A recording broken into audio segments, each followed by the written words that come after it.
Mientras yacía en una cama de cuidados intensivos, con el corazón convertido en una bomba de tiempo tras un infarto masivo, mis hijos estaban retirando mi fondo de emergencia para pagarse un viaje en primera clase a Hawái. Regresaron a casa y la encontraron vacía, con las puertas cerradas y una sola hoja de papel sobre la mesa, una que los hizo llamarme 89 veces. Creían que estaban a punto de heredar el fruto de toda mi vida. Se equivocaban. Esta es la historia de cómo les construí un imperio, y de cómo se los quité todo.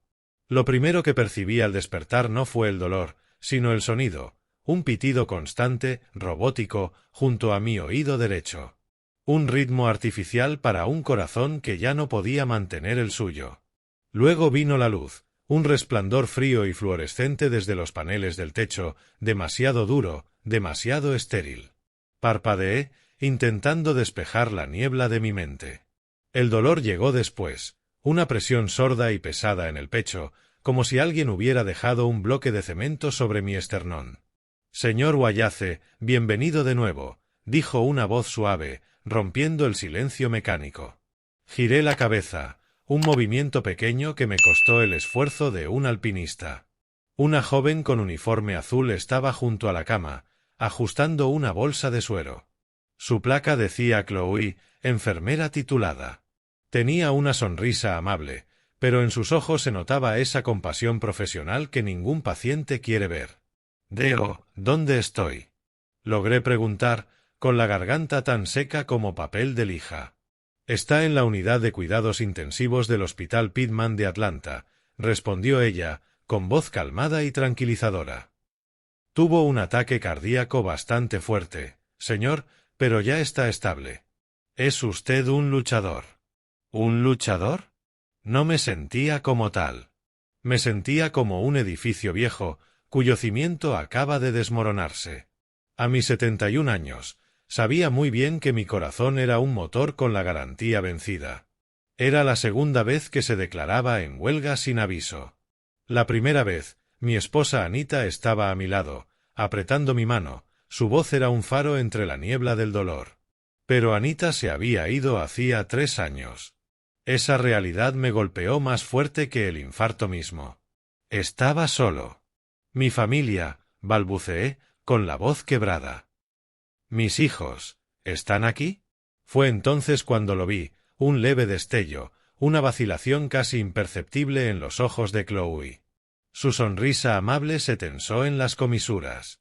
Evitó mi mirada y fingió alisar una arruga inexistente en las sábanas.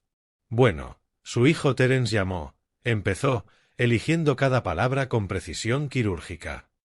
«Tuvieron que hacer un viaje familiar, señor. Era no reembolsable. Enviaron su cariño y dijeron que creían que usted estaba estable. Volverán en una semana. No reembolsable».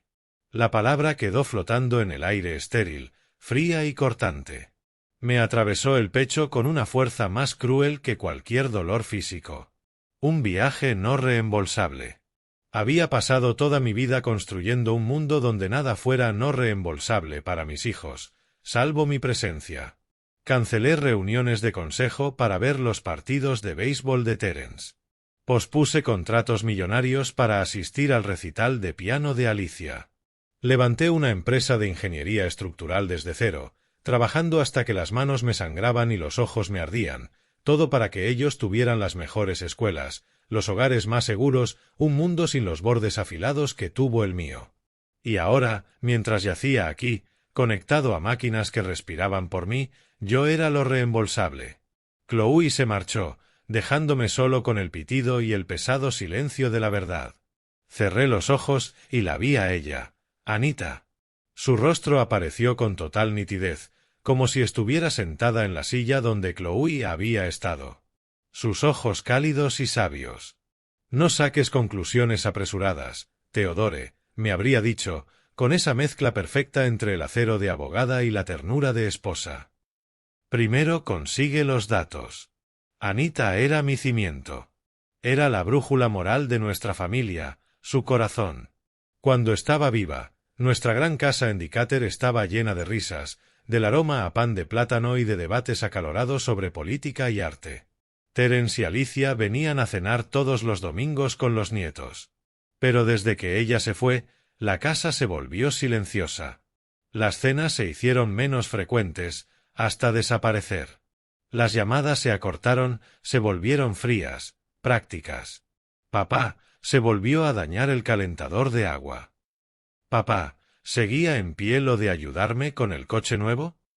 El amor había sido reemplazado por logística. Me convencí de que era el curso natural de la vida. Tenían sus familias, sus responsabilidades. Y yo, el ingeniero que construía puentes para ganarse la vida, no lograba tender uno entre nosotros. Pensé que era mi fracaso. Pero no reembolsable. Eso no era un fracaso. Era una declaración. 2 días después, me trasladaron fuera de cuidados intensivos. Ya podía sentarme y usar la tableta del hospital. Mis manos temblaban, pero mi mente estaba afilada como un bisturí.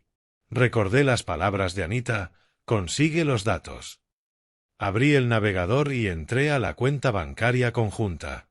Años atrás había puesto el nombre de Terence por si acaso. Y si un infarto y una cama de UCI no contaban como emergencia, no sabía que lo haría. Revisé las últimas transacciones, con el corazón latiendo a un ritmo frenético. Los pagos habituales, las facturas automáticas, y luego lo vi. Un cargo de hacía 3 días, a nombre de Aloha Dream Vacations. Debajo, otro movimiento, un depósito importante desde el Gran Bahía Resort, un hotel Waldorf Astoria en Maui. Verifiqué las fechas. El cargo fue el mismo día que la ambulancia me llevó al hospital. Recordé mi llamada desesperada a Terence, la voz quebrada por el dolor. Él me dijo: aguanta, papá. Ya voy para allá. No fue al hospital.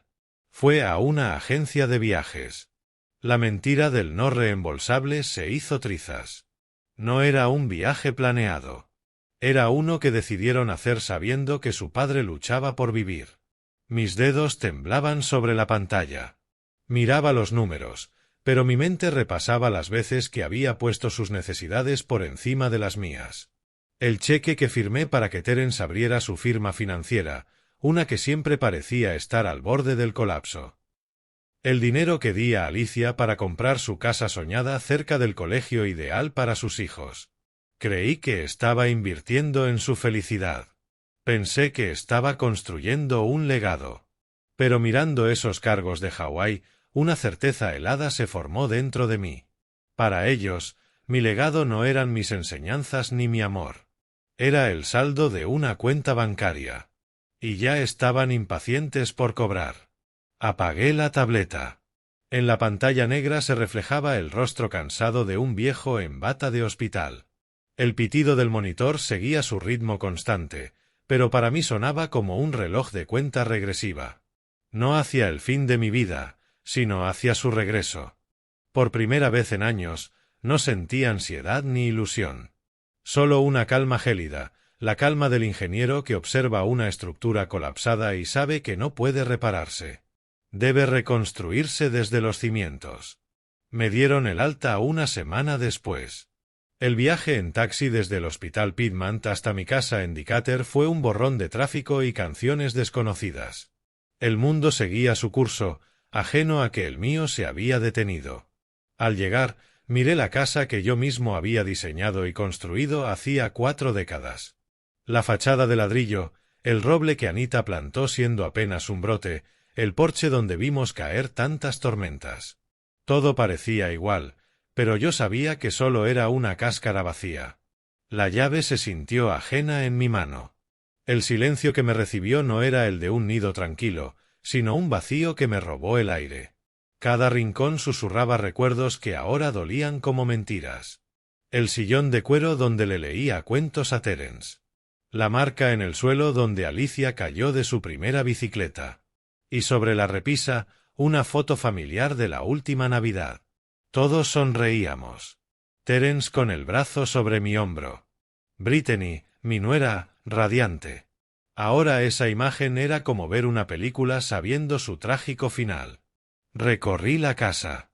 El hogar que Anita y yo habíamos llenado de vida se sentía como un mausoleo. Un monumento a una familia que había muerto sin que yo me diera cuenta. El dolor ardiente que sentí en el hospital se había enfriado. Aún pesaba en mi pecho, pero ahora se estaba cristalizando en otra cosa: claridad. Era la sensación que tenía al observar un plano y detectar una falla estructural. El ingeniero en mí despertaba. Ya no veía una traición emocional, sino una falla de diseño. Y ante eso, no se llora. Se analiza. Se identifican los puntos débiles, los materiales comprometidos, los soportes defectuosos. La ira es tan inestable como la arena. Necesitaba algo más fuerte, lógica. Necesitaba un plan. Me senté en mi escritorio de roble, mi refugio de siempre. Miré la foto de Anita en la esquina, su sonrisa, sus ojos llenos de fuerza e inteligencia. Ella no querría verme derrumbarme. Querría que peleara, pero con la cabeza fría. Mi familia había mostrado su falla fatal en los cimientos. Y como cualquier buen ingeniero sabe, no se parchea una base rota. Se excava. Se evalúa el terreno. Y se dibuja un nuevo plano capaz de sostener el peso de la verdad. Mis hijos ya no eran mi legado. Eran mi pasivo. Era hora de trabajar. Encendí el ordenador de escritorio. El zumbido familiar llenó el silencio, anclándome. Años atrás, Anita me había convencido de crear una nube familiar, un álbum digital compartido. Un lugar central para guardar nuestra vida, había dicho. Cumpleaños, fiestas, graduaciones, los primeros pasos de los nietos. Un archivo de alegría. Ahora iba a entrar en él como un intruso en mi propia vida. Tecleé la contraseña, la fecha de nacimiento de Anita y nuestro aniversario. Mis dedos se movieron por pura memoria. La pantalla se llenó con carpetas ordenadas por años: 2015, 2016, 2017. Cada una, un capítulo digital de nuestras vidas. Una ola de tristeza me recorrió. Esto se sentía como profanar algo sagrado, buscando podredumbre entre recuerdos. Pero debía hacerlo. Los datos no mienten. Empecé a revisar las carpetas más recientes. Acción de Gracias 2023. Navidad 2023. Fotos de sonrisas forzadas, alegría hueca. Terence, con la mano sobre mi hombro, ahora parecía dominante. Alicia, entregándome un regalo con una sonrisa tensa. Brittany, su sonrisa tan brillante y artificial como las luces del árbol. Parecíamos una familia feliz. Pero ahora podía ver las grietas. Era una actuación.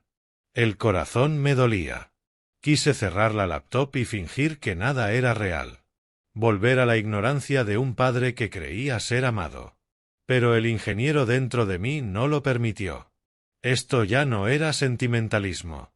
Era investigación forense. Entré a las carpetas individuales de cada uno. Terence tenía documentos financieros. Alicia, planes de clases.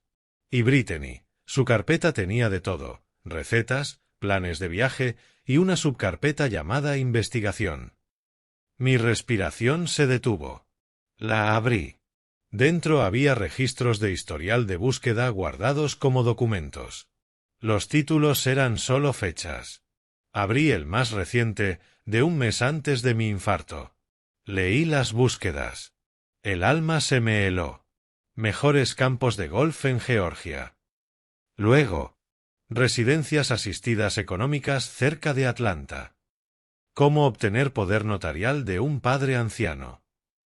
Síntomas de deterioro cognitivo en adultos mayores. Leyes de herencia en Georgia sin testamento actualizado. Vender la casa de un padre para pagar cuidados prolongados. Periodo de revisión de Medicaid, Georgia. Cada búsqueda era un golpe. Esto no era una decisión impulsiva. Era un plan. Un proyecto metódico y calculado. No esperaban a que muriera. Estaban preparando mi desaparición. Planeaban quitarme mi autonomía, mi casa, mis bienes, hasta dejarme vacío. Me sentí extraño, casi analítico, como si revisara los cimientos de un edificio condenado a caer. Los datos eran claros. Los puntos de falla, evidentes. No me veían como un padre, sino como un conjunto de activos a liquidar. Mi casa, mis inversiones, mis ahorros. Todo reducido a números en una hoja de cálculo. Una herencia que creían merecer. Una herencia por la que ya no querían esperar. Me recliné en la silla. La foto de Navidad volvió a mi mente, y esta vez vi sus sonrisas por lo que eran. La mueca de los lobos que rodean al león moribundo. ¿El viaje a Hawái? No era unas vacaciones. Era su vuelta olímpica anticipada. Ellos creían que el último obstáculo para su libertad financiera por fin estaba fuera del camino, desvaneciéndose en una UCI bajo el zumbido frío de las máquinas. En mí se asentó una resolución nueva. Ya no era dolor ni shock. Era una claridad helada. La estructura de mi familia estaba condenada. Era hora de redactar las órdenes de demolición. Casi se me pasa. Enterrado en una carpeta llamada Viaje a Maui, entre decenas de fotos de arena blanca y agua turquesa, había un archivo de vídeo. A diferencia de los archivos de fotos, todos prolijamente etiquetados, este tenía un nombre alfanumérico genérico, de esos que asigna el teléfono automáticamente. Parecía un error, algo subido por accidente. La curiosidad, o quizá un instinto sombrío, me empujó a abrirlo. Le di a reproducir. El vídeo cobró vida. La imagen tembló al principio y luego se estabilizó. Estaba filmado desde un balcón con vista al océano. El sol poniente pintaba el cielo con pinceladas de naranja y púrpura. En primer plano, sentados a una mesa del patio, estaban Terence y Britney. Ella sostenía un cóctel con una pequeña sombrilla rosa y reía por algo que él acababa de decir. El sonido de las olas rompiendo suavemente llenaba el fondo. Parecía una postal, un momento perfecto en el paraíso. Luego empezaron a hablar, y el paraíso se hizo añicos. «No puedo creer que realmente lo hayamos logrado», dijo Britney, dando un sorbo a su bebida. Su voz era brillante, eufórica por el éxito. Estaba segurísima de que iba a estirar la pata ahí mismo, en la ambulancia. Habría sido mucho menos papeleo. Terence soltó una risita baja, engreída. «Nah, es más duro de lo que parece, el viejo. Pero no te preocupes, este último seguramente lo dejó tocado. El médico prácticamente dijo que su corazón es una bomba de tiempo». Hizo girar el hielo en su vaso. «Mientras siga tic-tac hasta que cerremos lo de la casa, es lo único que importa. Ese lugar es nuestro billete para salir de deudas, nena. Nuestro nuevo comienzo». Britney se inclinó hacia adelante. En sus ojos brilló una luz depredadora que yo jamás le había visto. «¿Y las inversiones? ¿Conseguiste el acceso a su cartera?» «Estoy en ello», dijo Terence con un gesto despectivo. «Alicia cree saber la contraseña. Algo relacionado con el cumpleaños de mamá. Es patético, de verdad. Es tan predecible. Mi propia hija». El oír su nombre me atravesó. La cámara se desplazó un poco y la vi por primera vez. Alicia estaba allí, sentada algo apartada, cerca de la barandilla. Miraba el océano, pálida, con las manos fuertemente entrelazadas sobre el regazo. No sonreía. No participaba. Pero estaba. Escuchaba y callaba. Su silencio era consentimiento. Su silencio fue una traición más honda y dolorosa que sus palabras crueles. Ella era mi corazón, mi hija sensible y reflexiva, y estaba permitiendo que aquello sucediera. Britney sacó su teléfono y empezó a deslizar. Encontré un lugar estupendo para él, por cierto. Sunset Meadows. Está limpio, no huele a lejía ni a desesperación, y tienen una unidad de memoria lista para cuando de verdad empiece a perderla. Podemos usar el dinero de la casa para pagar los primeros años. Después, bueno, que el Estado se las arregle. Alzó la vista del móvil con una mueca triunfal. Es la solución perfecta. Nosotros nos quedamos con la casa y el dinero, y a él lo gestionan. Gestionado como un activo fallido, como una partida en un presupuesto. No un padre, no un abuelo, un problema a gestionar. Me quedé mirando la pantalla, tratando de procesar la escena. Eran mis hijos, las dos personas que traje a este mundo, a quienes amé sin condiciones, a quienes protegí y proveí. Y allí estaban, en una playa hermosa, planeando mi obsolescencia con calma y alegría. Hablaban de mi declive y de mi muerte con la misma indiferencia casual con la que se elige un restaurante para cenar. El amor que derramé en ellos durante más de 40 años no había dejado huella. Se había esfumado, reemplazado por un núcleo frío y avaro. El vídeo terminó de golpe. La pantalla quedó negra. Pero las imágenes y las palabras se me quedaron grabadas a fuego, la risa de ellos mezclada con el rumor suave de las olas, el brillo en los ojos de Britney, la seguridad engreída en el rostro de Terence, y lo peor de todo, la espalda silenciosa y cómplice de mi hija Alicia mirando el atardecer. No grité. No destrocé el monitor. No lloré. Algo dentro de mí simplemente se rompió. La parte que era padre, la que se aferraba a la esperanza, la que excusaba su egoísmo, murió. El dolor y el shock que me habían hervido por días se enfriaron. Y luego se helaron. Se volvieron algo duro, pesado y absolutamente nítido. No sentí nada. Ni ira, ni tristeza, solo un vacío helado. El silencio que sigue a una explosión masiva, cuando todo el sonido ha sido succionado del aire. Ya no era su padre. Era un ingeniero estructural que acababa de presenciar una falla total del sistema. Y, en mi mente, empezó a dibujarse un nuevo plano, no de reparación, sino de demolición. Mis hijos me habían declarado irrelevante. Ellos tomaron una decisión de negocios. Ahora era mi turno de tomar la mía. Me quedé un buen rato mirando la pantalla en negro. El único sonido era el zumbido bajo del ordenador, un contraste áspero con la escena que se reproducía en bucle, muda, dentro de mi cabeza, los cócteles, el atardecer, la crueldad casual en la voz de mi hijo, la espalda de mi hija dándome la espalda. Una quietud extraña y profunda se asentó en mi alma. No era paz. Era el cero absoluto de la devastación emocional. Un lugar tan frío que ni la ira sobrevive. La furia candente que debería haber sentido, la erupción volcánica por una vida de amor traicionado, simplemente no estaba. El peso aplastante del duelo que debería haberme doblegado, la pena que debería haberme puesto de rodillas, había desaparecido. Era como si todas esas emociones turbulentas se hubieran congelado de golpe, transformando un mar embravecido en un glaciar sólido e inmóvil. Y en esa quietud helada hubo una terrible claridad.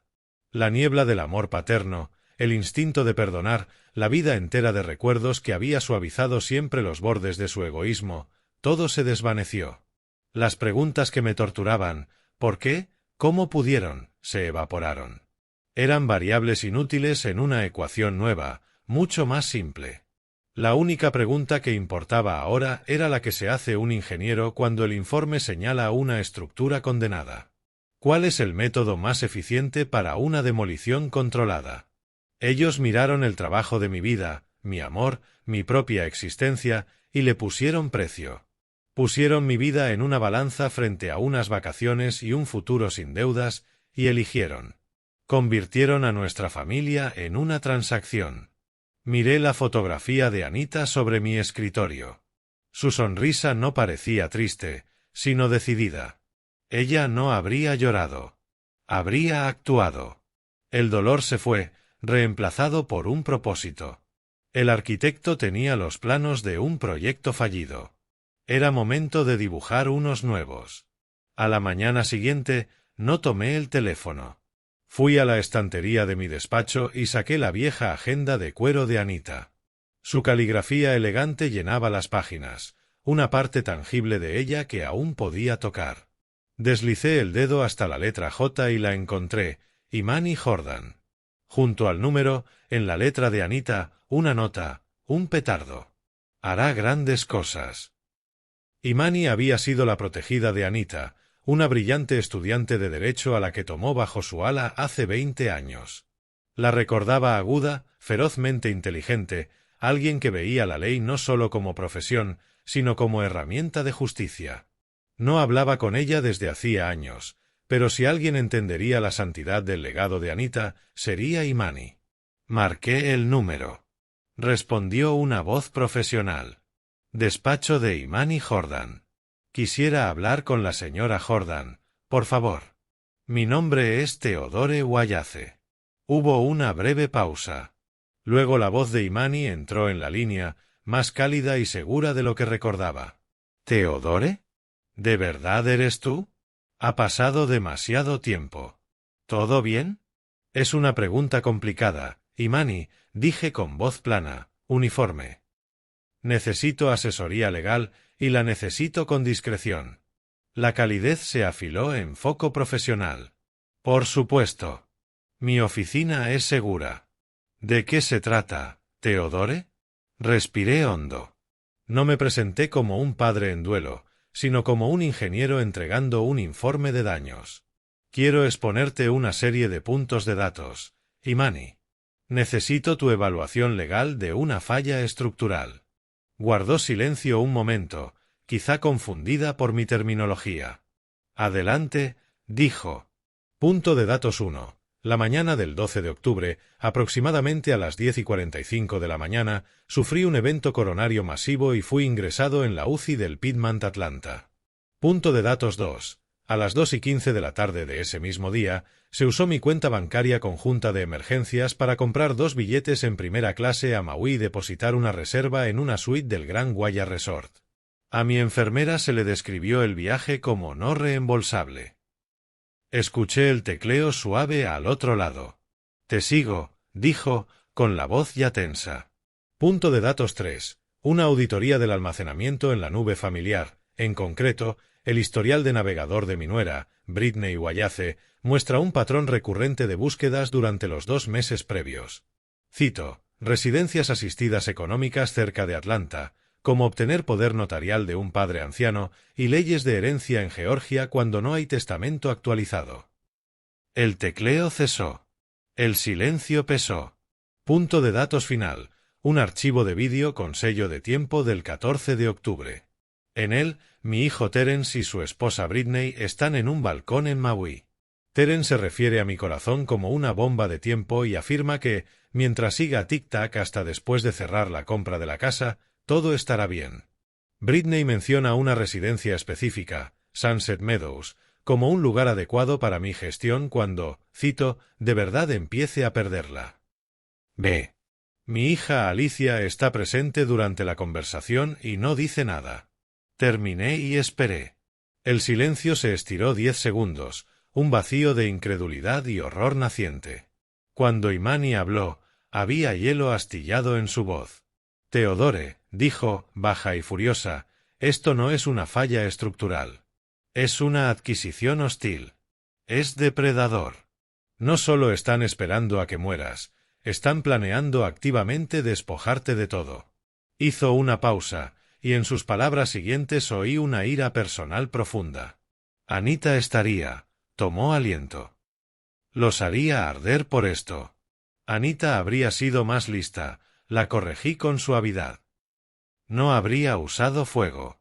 Habría usado la ley. Por eso te llamo, Imani. ¿Qué quieres hacer? Preguntó ya con la voz de una guerrera. No me interesa la venganza, dije, con una claridad que me sorprendió. La venganza es una respuesta emocional inestable. Me interesa una demolición controlada.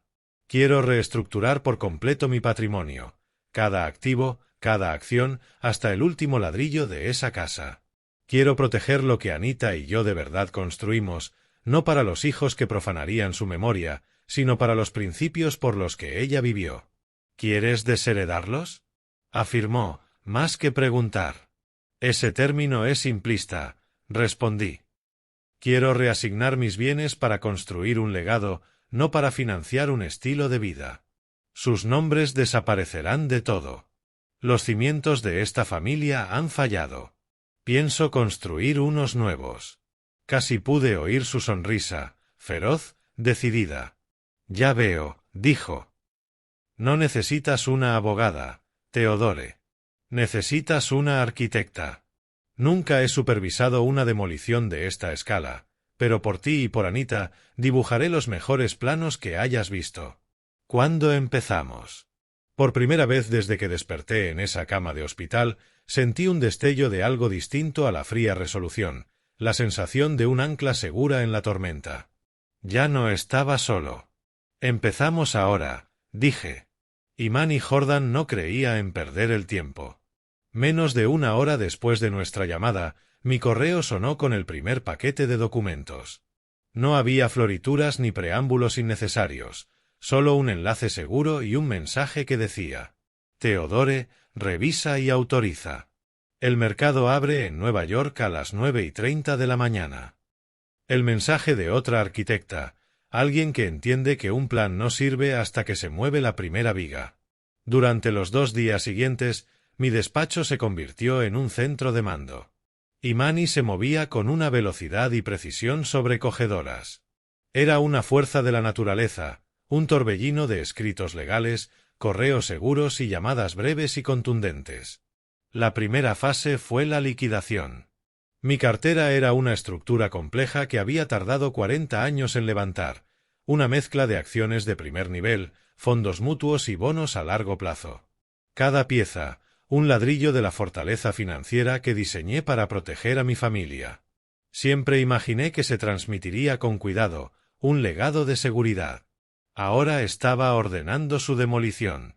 Imani explicó el proceso con frialdad quirúrgica.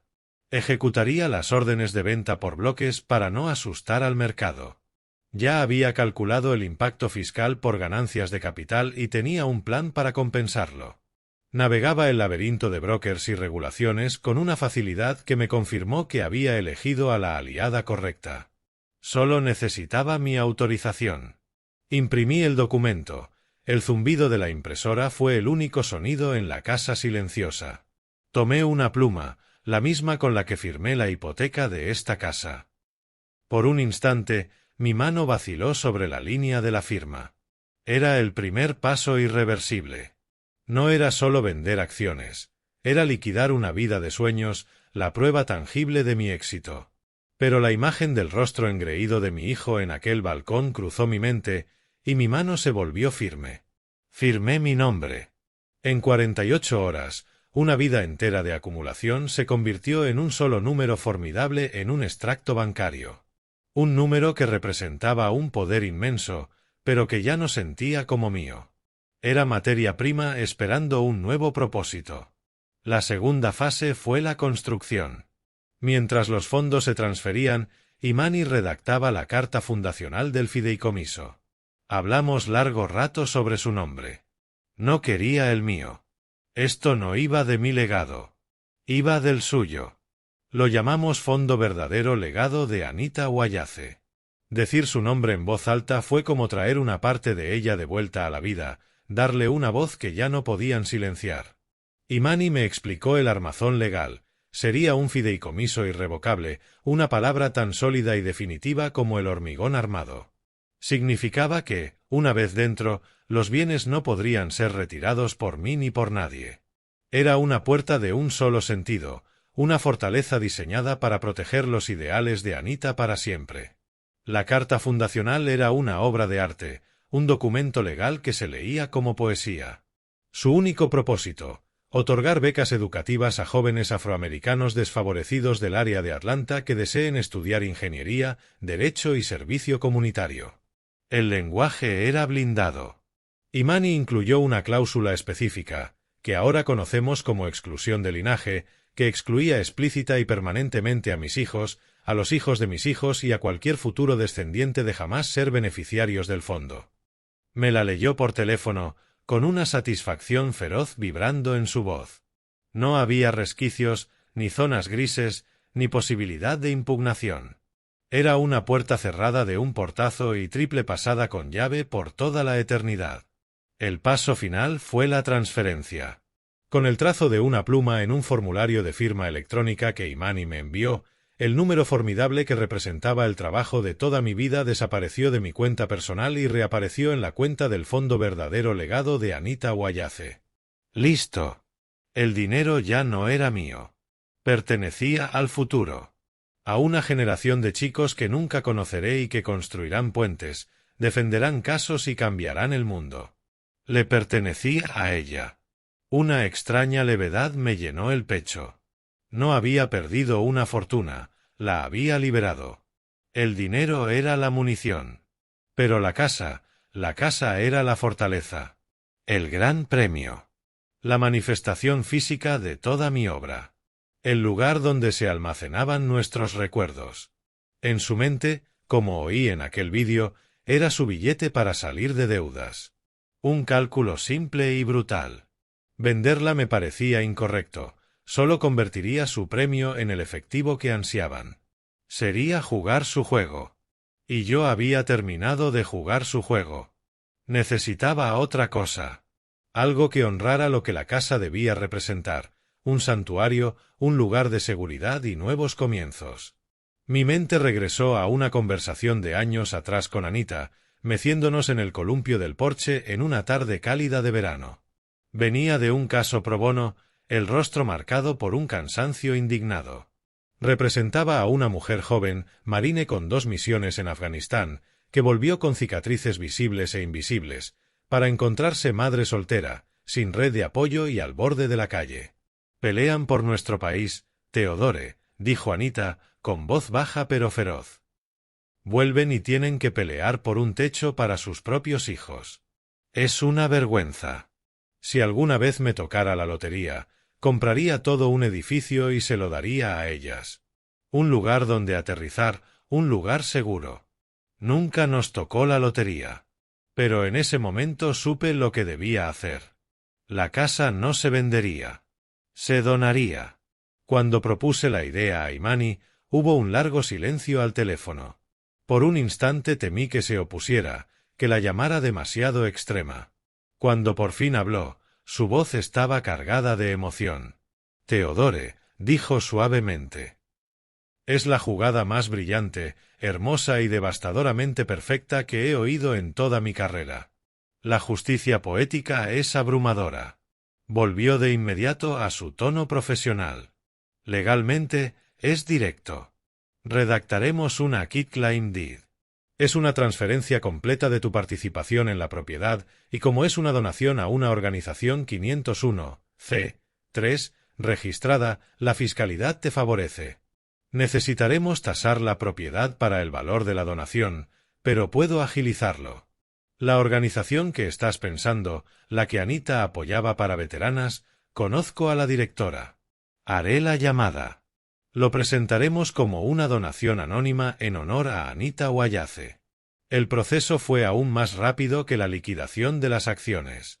El equipo de Imani trabajó con la eficiencia silenciosa de una unidad de fuerzas especiales. El tasador vino y se fue.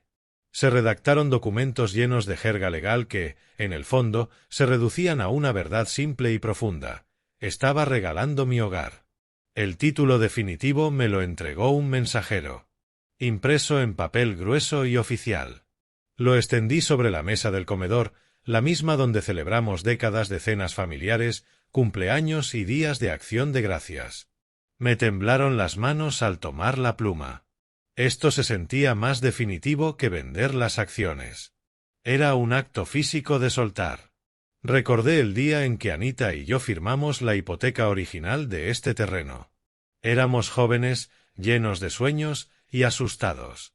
Firmar aquel documento fue un acto de fe, la promesa de construir un futuro juntos entre paredes que levantaríamos con nuestras propias manos. Ahora firmaba de nuevo. No un acto de fe en un futuro con mi familia, sino un acto de fe en el futuro de desconocidas. Un acto de fe en que los ideales de compasión y justicia de Anita eran cimientos más firmes que cualquier lazo de sangre. Presioné la pluma contra el papel. La tinta fluyó oscura y definitiva. Teodore Wayace. Mi firma se veía pequeña, pero sabía que era lo más poderoso que había escrito jamás. Deslicé el documento en el sobreprepagado y lo sellé. Hecho. Imani me llamó 2 días después. «Está registrado», Teodore dijo. El título ha sido transferido y asentado en el condado de Fulton. La casa es oficialmente propiedad del proyecto de vivienda Anita Wayace para veteranas. Ya no es tuya. Miré el salón silencioso. Era extraño. Las paredes, los suelos, las ventanas, todo lucía igual, pero se sentía distinto. Ya no era la casa de la familia Wayace. Ya no era un premio por cobrar ni un activo que liquidar. Era una promesa. Un santuario en espera. Y era la pieza central perfecta, silenciosa, para la fiesta de bienvenida que estaba planeando para mis hijos. Imani me llamó el día que se finalizó el fideicomiso. Su voz era pura formalidad, pero debajo había una nota de gravedad. Teodore, te envío el texto final de la carta del fideicomiso. Necesito que prestes mucha atención al artículo 4, sección B. Es la cláusula de exclusión de linaje. Es explícita. Un momento después, el documento llegó a mi bandeja. Lo abrí y recorrí el denso texto legal hasta hallar la sección. Se titulaba Exclusión de determinados descendientes lineales. El lenguaje no estaba escrito por un padre, sino por la mano fría e implacable de la ley. La voz de Imani sonó por el altavoz mientras yo leía, como si narrara el fin de un mundo. A los efectos de este fideicomiso, los términos descendiente, hijo, heredero o cualquier otro término destinado a conferir interés beneficial excluirán permanente e irrevocablemente a Terence Wayace, Alicia Wayace, su respectiva descendencia y cualquier y todos sus descendientes lineales, nacidos o adoptados, a perpetuidad.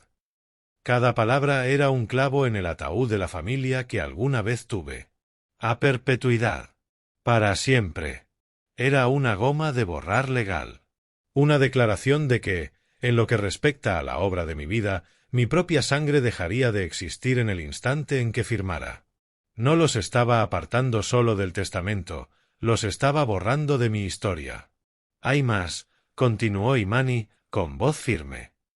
Cualquier intento de impugnar, cuestionar o invalidar esta cláusula por parte de cualquiera de los aquí excluidos conllevará la pérdida inmediata de cualquier posible derecho, por remoto que sea, y se les tratará, a todos los efectos legales, como si hubieran precedido en fallecimiento al fideicomitente sin descendencia. No necesitaba traducción. Lo entendí perfectamente. Si peleaban, la ley los trataría como si hubieran muerto antes que yo, sin hijos. Era una fortaleza de palabras, diseñada para resistir cualquier asalto que pudiera lanzar su codicia. Pensé en Terence y Alicia de niños, sus manos pequeñas en las mías. En el momento en que nacieron, el amor primitivo y abrumador que sentí. Construí este imperio para ellos. Cada noche larga en la oficina, cada fin de semana perdido, cada sacrificio tenía su futuro en mente. Y ahora, con una sola firma, estaba cercenando ese futuro por completo. Se sintió como una amputación quirúrgica de mi propio corazón, pero recordé el cálculo frío de sus voces en aquel vídeo. Ellos me amputaron primero. Rompieron los lazos de amor y lealtad con su propia avaricia. Esto no era un acto de ira. Era la conclusión lógica de la ecuación que ellos mismos escribieron. Era el corte final y necesario. Está hermético, Teodore, dijo Imani en voz baja, como leyendo mis pensamientos. No hay camino de vuelta. Lo sé, respondí, apenas un susurro en la casa silenciosa. Ese es el punto. Con toda la estructura legal en pie y todas las firmas digitales registradas, solo quedaba un acto físico por hacer, la separación final. Subí al dormitorio principal, el que compartí con Anita durante 42 años, y bajé una maleta resistente del altillo del armario. No metí mucha ropa, un par de pantalones, unas camisas, lo justo para 1 o 2 semanas. Lo demás podía comprarlo. Las cosas materiales habían perdido su significado. En cambio, recorrí la habitación recogiendo los únicos objetos que importaban. De la mesilla, tomé el gastado libro de poesía encuadernado en cuero que solía leerle. Las páginas, suaves como tela, estaban llenas de notas suyas en los márgenes. Del joyero, no tomé nada salvo su sencilla alianza de oro que deslicé en mi bolsillo. Se sentía cálida contra la piel. Por último, saqué la caja de zapatos donde guardaba mis tesoros más preciados. La abrí y levanté un fajo de fotografías, no los retratos posados y brillantes del piso de abajo, sino instantáneas antiguas y sinceras. Anita riendo en una playa, el pelo alborotado por el viento. Los dos en nuestro día de boda, jóvenes e increíblemente esperanzados. Anita sosteniendo a Terence y a Alicia recién nacidos, su rostro irradiando un amor tan puro que dolía mirarlo. Coloqué las fotos con cuidado en la maleta y cerré la tapa. El clic de los cierres resonó en la habitación. Salí, dejando atrás una vida entera de muebles, arte y recuerdos. Todo aquello que mis hijos creían heredar era ahora simple cosa en una casa vacía que ya no nos pertenecía a ninguno. Me detuve en el recibidor, con la maleta en la mano. Era un hombre despojado de todo salvo de su historia. Y nunca me había sentido más ligero. No estuve allí para verlos regresar, pero había reproducido la escena en mi mente 1000 veces. Una película que dirigí, rodé y edité en el teatro de mi imaginación. El auto de alquiler se detendría junto a la acera cuando el sol de la tarde empezara a alargar sombras sobre el césped. No volverían con la gravedad sombría de una familia que regresa a un padre enfermo, sino con el cansancio satisfecho de turistas que vuelven del paraíso. La piel bronceada, las sonrisas aún impregnadas de una semana de sol y mai tais. El traqueteo de sus maletas caras rompería el silencio del vecindario. Imaginé a Terence pagando al conductor, quizá quejándose del tráfico de Atlanta, a Britney entornando los ojos, mirando la casa no con cariño, sino con la mirada calculadora de una nueva propietaria evaluando su propiedad. Necesita contraventanas nuevas, diría. Alicia, como siempre, iría detrás, callada y vacilante, un fantasma en su desfile de victoria. Subirían las escaleras del porche, riéndose de alguna broma del viaje, hasta llegar al primer acto de mi obra, la puerta principal. Terence introduciría la llave. No giraría. La agitaría, el fastidio sustituiría su desparpajo. ¿Qué demonios? Murmuraría. Probaría de nuevo, forzando. Nada. Ay, en serio, suspiraría Britney, dejando caer su bolso con teatralidad. No me digas que ya está tan mal que ni puede gestionar una cerradura. Deberíamos haber empezado lo del poder notarial antes de irnos. Ahí aparecería la primera grieta en su confianza bañada por el sol. La casa debía estar esperándolos, abierta y obediente. En cambio, estaba cerrada. Resistía. Tras otro minuto de forcejeos, Terence perdería la paciencia. Rodearía la casa, mirando por las ventanas. Todas oscuras. Maldita sea.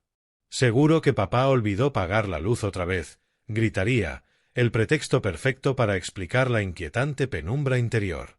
Lo imaginé encontrando la vieja ventana de mi despacho, la del pestillo caprichoso. Haría palanca con una tarjeta, luego con una piedra del parterre. El crujido de la madera astillándose resonaría en la tarde. Se encaramaría y caería dentro. Un instante después, la puerta principal se abriría desde el interior. «Estamos dentro», anunciaría, su voz hueca en el vestíbulo extrañamente silencioso. Y entonces se detendrían. Los tres, de pie en el recibidor, con el equipaje olvidado en el porche.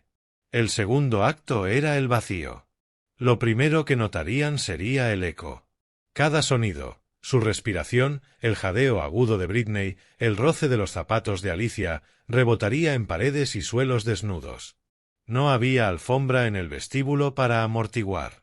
No estaba el perchero antiguo junto a la puerta. En la pared donde el paisaje favorito de Anita colgó durante 30 años, solo quedaba un rectángulo pálido y un gancho desnudo. ¿Qué está pasando? La voz de Britney sería un susurro estridente. ¿Nos han robado?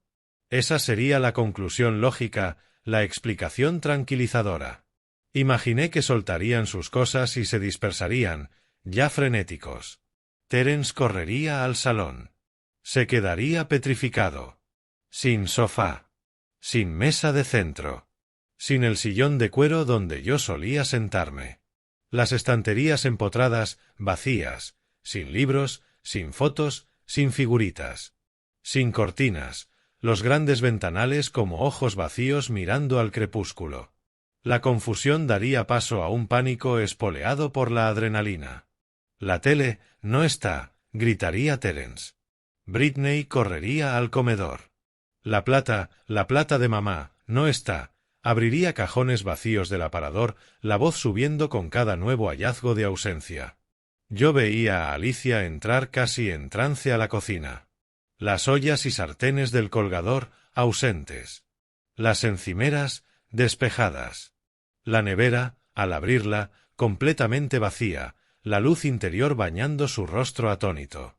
La teoría del robo empezaría a derrumbarse por su propia ilógica. Un ladrón se lleva una televisión, no un sofá de 20 años. Un ladrón se lleva la cubertería de plata, no las cortinas. Y no vacía la despensa de cada lata de sopa ni las estanterías de cada libro. Aquello no era un robo. Era un borrado. Subirían las escaleras, sus pisadas retumbando en la casa desnuda. Sus cuartos de infancia, mi dormitorio, la habitación de invitados, todo igual. Camas deshechas, armarios vacíos, paredes desnudas. La casa había sido vaciada hasta la cáscara. El caos llegaría a su clímax. Gritarían entre sí y a los cuartos vacíos, sus voces mezcla de miedo e incredulidad. Los imaginé reuniéndose al fin en el salón cavernoso, en un círculo apretado y asustado. El sol cayendo, la casa más oscura y fría. Sus bronceados luciendo enfermizos en la penumbra. Las vacaciones a 1.000.000 de kilómetros. Intrusos en los restos de una vida que creían propia. Y la función real apenas comenzaba. Fue Britney quien lo vio primero. En el centro del vasto salón vacío, el único elemento intacto era la gran chimenea de piedra, monumento a un calor que ya no existía. Y, en la repisa, justo en medio, un único sobre blanco, nítido. «Miren», dijo con un hilo de voz, señalando con un dedo tembloroso. Terence avanzó y lo arrebató. En el frente, mi nombre, Theodore Wallace, escrito con mi letra firme de arquitecto. Lo abrió con un gesto impaciente y furioso. Desplegó la única hoja dentro. La casa estaba tan silenciosa que podían oír el crujido del papel. «¿Qué es?», preguntó Alicia, con voz pequeña. Terence carraspeó y empezó a leer en voz alta. Al principio, firme, con arrogancia despectiva. «A mi familia. Escribo esto porque una conversación directa ya no es viable. Nuestra relación, he descubierto, se ha convertido en un asunto de logística y planificación financiera. Así que me dirigiré a ustedes en un idioma que entienden, el idioma de los datos y las consecuencias». Terence frunció el ceño. «¿Qué diablos es esto?». «Sigue», apremió Britney, abrazándose a sí misma. Continuó, con menos seguridad. «Empecemos con una cronología. El 12 de octubre a las 10:45 de la mañana sufrí un evento cardíaco grave. Los registros de los paramédicos lo confirmarán. Mi primera llamada fue para ti, Terence. A las 2:15 de la tarde de ese mismo día, apenas 3 horas y media después, se accedió a mi cuenta bancaria de emergencias. Los movimientos confirman la compra de 2 billetes en primera a Hawái y un depósito en un resort de lujo. Describiste el viaje a mi enfermera como no reembolsable. Los datos sugieren que era una mentira. El viaje se reservó después de saber que tu padre estaba en cuidados intensivos». Las palabras flotaron en el aire. El color huyó del rostro de Terence. Miró a Britney, cuyo gesto era una máscara de shock. La teoría del robo, su explicación tranquilizadora, acababa de evaporarse. Él revisó los movimientos, balbuceó Britney, apenas audible. «¿Cómo pudo?». Alicia soltó un quejido ahogado y dio un paso atrás, como golpeada por las palabras mismas. Los ojos de Terence ardieron con una furia nueva, la furia de quien ha sido pillado. Apretó el papel hasta poner los nudillos blancos y siguió leyendo, ahora con veneno en la voz. Los datos se vuelven más específicos. Un archivo de vídeo subido desde su ubicación en Maui, con sello del 14 de octubre. El atardecer es precioso. La conversación, no tanto. Tus palabras exactas, Terence, que mi corazón es una bomba de tiempo y que esperabas que aguantara hasta cerrar la compra de la casa. Y las tuyas, Britney, sobre mi futura gestión en un lugar llamado Sunset Meadows. Te preocupaba que no oliera a lejía y desesperación. Aprecio tu consideración. Impacto directo. Un torpedo en el casco. Britney dejó escapar un pequeño grito y se tapó la boca. Terence parecía haber recibido un puñetazo en el estómago. Pero lo peor vino de Alicia, un sollozo gutural, se dejó caer al suelo, abrazándose las rodillas, meciéndose. Dios mío, lloraba. Lo sabe todo. Su derrumbe enfureció aún más a Terence. Contrólate, le espetó, antes de volver al papel, obligado a leer hasta el final. Ahora, con un gruñido áspero. Esto me lleva a la casa, su billete para salir de deudas, como la llamaron. Les preocupaba su futuro. Así que tomé medidas para asegurarla. Desde las 9 en punto de la mañana de ayer, 16 de octubre, el título de esta propiedad, en 125 Oak Haven Drive, fue transferido legal e irrevocablemente. La casa en la que están ahora, la casa en la que irrumpieron, ya no es de mi propiedad. ¿Qué? Chilló Britney, su voz rebotando en la estancia. La vendió. La vendió a nuestras espaldas. No, leyó Terence, casi en un susurro, al toparse con la siguiente línea. No la vendió. La casa ha sido donada en su totalidad al proyecto de vivienda Anita Wayace para veteranas.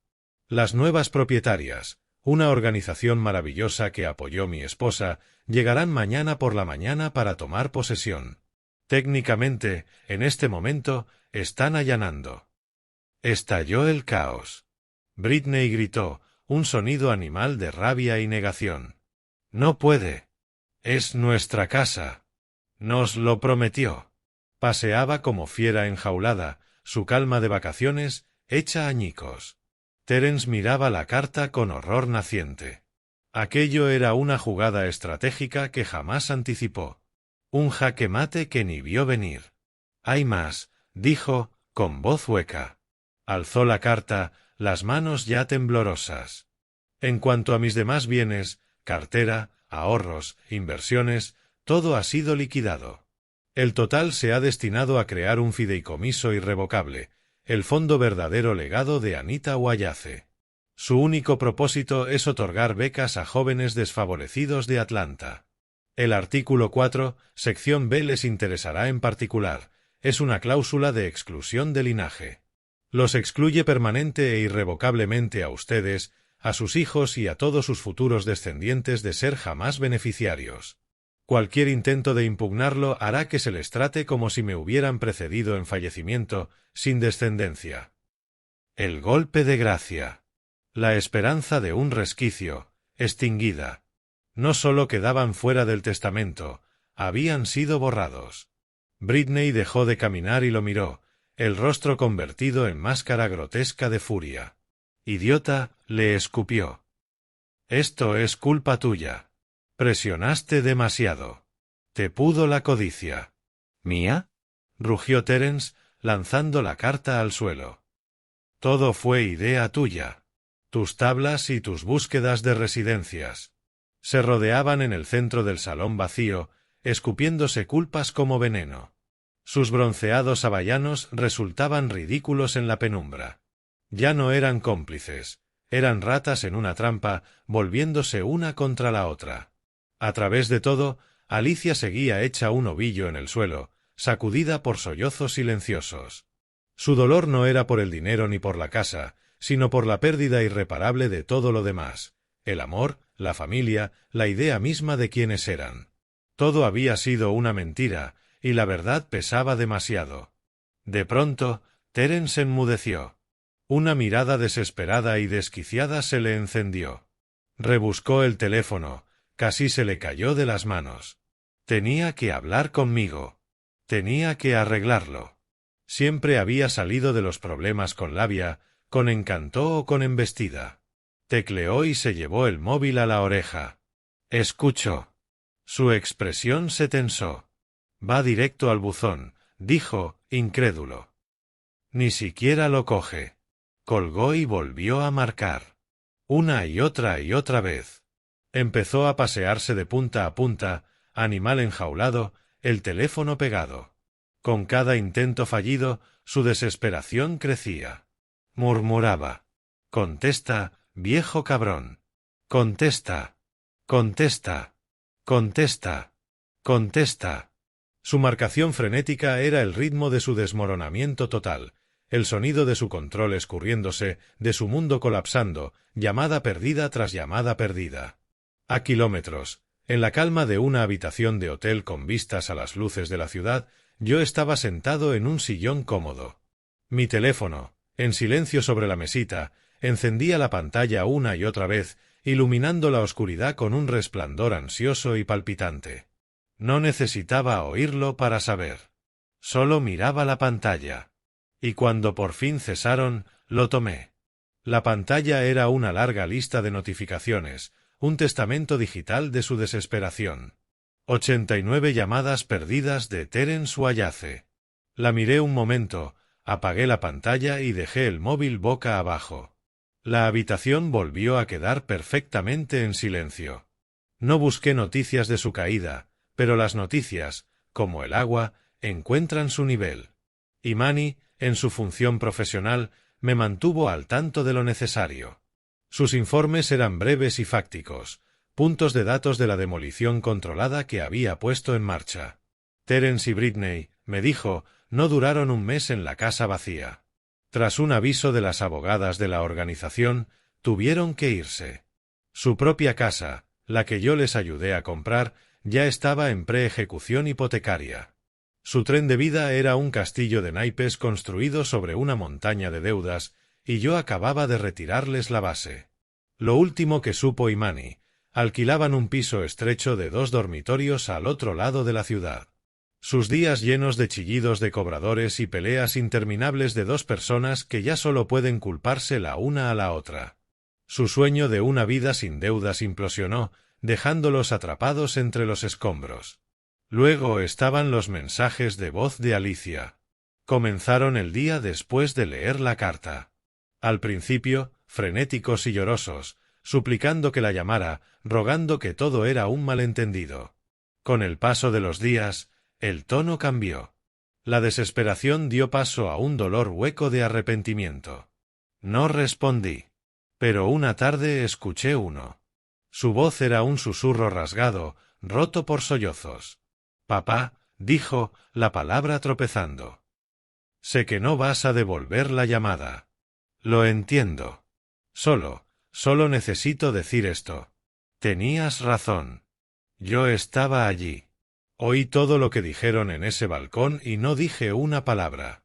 Me quedé sentada y lo permití porque fui una cobarde. Tenía tanto miedo de ellos, de perder, ya ni sé que tenía miedo de perder. Nada que importara. Lo siento tanto. Sé que no basta. Nunca bastará. Solo quería que lo supieras». El mensaje terminó con su llanto suave y un clic. Lo escuché entero. Una débil chispa de instinto paterno se movió dentro de mí, un destello de compasión. Pero miré la foto de Anita en mi mesilla. Recordé su feroz sentido de la justicia, su fe en la responsabilidad. El arrepentimiento de Alicia era real, no me cabía duda. Pero las consecuencias también lo son. Son el lecho de roca del mundo. Pulsé eliminar. Ahora paso la mayoría de las tardes en el balcón de mi suite. Miro la franja verde de Pittman Park, viendo encenderse las luces de la ciudad al caer el crepúsculo. No me siento vengativo. No me siento triunfante. Sobre todo, me siento en calma. La tormenta interna pasó, y quedé con la quietud que le sigue. Esa noche, el teléfono vibró en la mesita. No era un número desconocido ni otra llamada desesperada de mis hijos.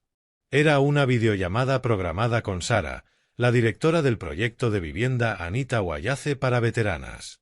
Contesté. Su rostro cálido y sonriente llenó la pantalla. «Theodore», dijo, con una gratitud genuina que aún me resultaba extraña. Espero no molestarte, pero hay algo que deberías ver. En absoluto, Sara, respondí. Esta semana se mudó la primera familia, dijo, con los ojos brillantes. Aún es caótico, pero es un caos feliz. Quería que vieras lo que has hecho. La cámara se dio vuelta. La fachada de ladrillo de mi vieja casa llenó la pantalla, pero transformada. El césped, antes silencioso y perfecto, estaba salpicado de juguetes de colores. Un triciclo rojo descansaba en el porche donde, no hacía tanto, se amontonaba el equipaje caro de mis hijos. Y desde dentro, por la puerta abierta, la misma puerta que había sido un cerrojo para los míos, llegó un sonido que no oía allí desde hacía años, la risa clara y desatada de niños. La voz de Sara volvió desde detrás de la cámara. «Espera. Hay alguien que quiere conocerte». Subió al porche y enfocó a una mujer joven sentada en los escalones, mirando a dos niños pequeños perseguir burbujas en el césped. Era joven, quizá de 20 y tantos, con una fuerza serena en los ojos que reconocí, la mirada de una superviviente. «Señor Wayace», dijo la joven, con voz un poco trémula. Sara le tendió el teléfono. «Me llamo Maya». No tengo palabras para agradecerle. Respiró hondo, recomponiéndose. «Verá», señaló a sus hijos riendo, «el último año vivimos en un refugio. Cada noche, mi hijo me preguntaba cuándo volveríamos a casa y yo no tenía respuesta. Me miró a cámara, con los ojos brillando. Usted no nos dio solo una casa, señor Wayace. Le devolvió a mis hijos un lugar para ser niños. Me dio un lugar para respirar por fin. Nos dio un hogar». La cámara volvió a Sara, pero yo ya no miraba la pantalla. Miraba las luces de la ciudad. La visión se me nubló. Una sola lágrima cálida me recorrió la mejilla. No era tristeza ni pérdida. Era una paz profunda, abrumadora. Mis hijos quisieron convertir mi vida en un lujo efímero. Yo la convertí en un santuario. Quisieron cobrar su herencia. Yo la invertí en un futuro. Ese era el verdadero rendimiento, no la casa vacía, no sus llamadas frenéticas. Esto, la risa de niños en un lugar seguro. La lotería de Anita. El cimiento que nunca se quiebra. Mientras contemplo la ciudad, entiendo que esta nunca fue una historia de venganza. La venganza es un fuego que lo consume todo y solo deja cenizas. Esta fue una historia de construcción. Mis hijos vieron mi obra como un edificio que saquear, una estructura cuyo único propósito era ser desmontada por sus materiales valiosos.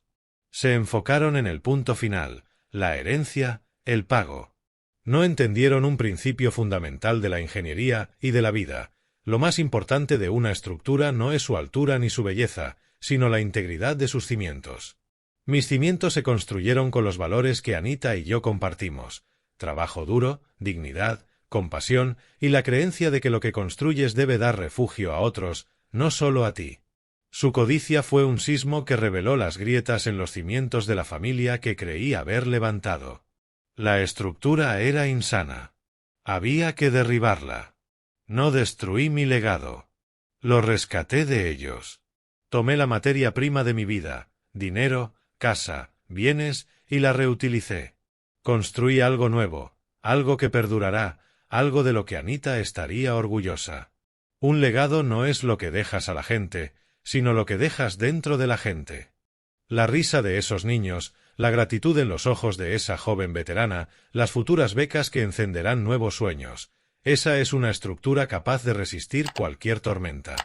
Mis hijos vieron mi casa como la meta de sus problemas. Yo decidí convertirla en el punto de partida del futuro de otra persona. Y, al hacerlo, por fin construí un cimiento que jamás podrá romperse. Esta experiencia me enseñó que el verdadero legado no se mide por la riqueza que transmites, sino por los valores que sostienes. Una familia levantada sobre el derecho adquirido es una base de arena, destinada a colapsar bajo el peso de la avaricia. Aprendí que, a veces, el acto de amor más grande hacia lo que has construido es protegerlo de quienes lo destruirían, incluso si son aquellos para quienes lo construiste. Nunca es tarde para redefinir tu valor y elegir un cimiento nuevo y más fuerte para tu obra, uno no basado en la sangre, sino en la integridad y el propósito. Comparte tus pensamientos en los comentarios. ¿Proteger la obra de tu vida de una familia codiciosa es un acto de justicia o de venganza?